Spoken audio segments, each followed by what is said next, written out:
Have you ever been in a situation where you're not confused at all? Like you know exactly what's going on, you can see the pattern clearly, and still, you're just there. You're not clueless. You're not avoiding it. You understand it. That's what I want to talk about. That gap between understanding and actually changing something, that's what I keep thinking about. Because usually, when we talk about bad decisions, we explain them very easily. We say people didn't know better, or they were careless, or they weren't aware of what they were doing. But what about when none of that is true? What about when you do know? And I don't mean knowing in a surface-level way. I mean you've thought about it enough that you could break it down step by step. You know what's wrong, why it's wrong, how long it's been wrong, and even what you probably should do instead. Even after all that thinking, nothing moves. That's the part that feels strange to me. When I say smart people, I'm really talking about people who think a lot. People who reflect, who analyze, who question themselves, who notice patterns in their own behavior. Sometimes that makes things harder, not easier. Because people who don't think much, they mess up quickly. They act fast, react fast. But people who think a lot, they get stuck slowly. They don't jump into bad decisions. They walk into them carefully, with reasons, with logic, with explanations that actually make sense.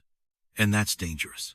Because when your explanations sound reasonable, you don't question them. You're not staying because you're unaware.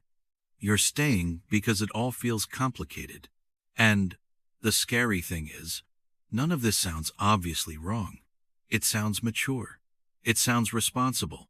So you believe it. And if you've ever had that feeling where something inside you felt off, but your reasoning sounded so solid that you ignored the feeling completely, you know what I mean. Thinking doesn't always bring clarity. Sometimes it just makes discomfort easier to live with.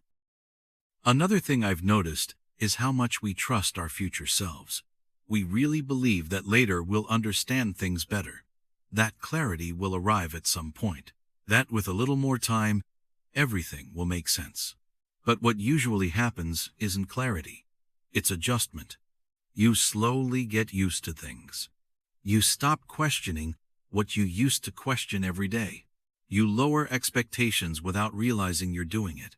You normalize situations you once said you wouldn't accept. And then one day you realize you've been in the same place for a long time, not because you chose it, but because you never actively left. That realization hits quietly. A lot of smart people don't stay stuck because they don't see options. They stay stuck because they see too many. They can imagine every possible outcome, every risk, every regret, every version of how things could go wrong. And when you can see all of that, doing nothing starts to feel safer than choosing something. Not better, just safer.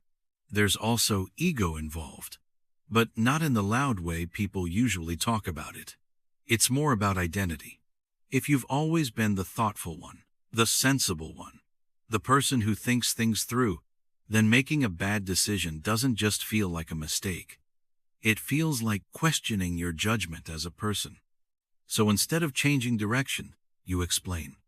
You explain why staying makes sense, why this is temporary, why this isn't really a mistake. And over time, you might notice that you're defending a life choice you don't even like anymore, not because it's working, but because admitting it isn't feels heavier. Another thing people who think a lot tend to do is optimize everything. You want the best decision, the safest one, the most logical one, the one that looks right from the outside. And the problem is, life doesn't really reward optimization. You can make the most reasonable choice on paper and still feel disconnected from it. And because you're capable, you keep going. You function. You manage. You cope. And when you're good at coping, it becomes very easy to confuse that with being okay. The thing I've learned, and I'm still learning, is that understanding yourself doesn't automatically change anything. You can know exactly why you're doing something and still keep doing it. You can analyze your patterns endlessly and still avoid the one decision that actually matters. Awareness without honesty just turns into another loop. And people who think a lot are very good at looping. I think that's where a lot of terrible life decisions really come from. Not ignorance, not lack of intelligence, but delayed honesty. You know what's wrong. You know what it's costing you. You just keep postponing the moment where you admit it fully. Because once you admit it, you're responsible for doing something about it. And responsibility feels heavy. If this feels familiar, not in a dramatic way, but in a quiet, uncomfortable way, that's probably not random. It doesn't mean something is wrong with you. It just means you're paying attention.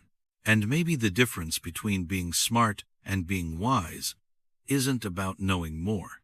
Maybe it's about knowing and still choosing to act, even when staying has very good explanations. That's it. If this made you think, stay with us. Subscribe for more reflections. Thanks for watching.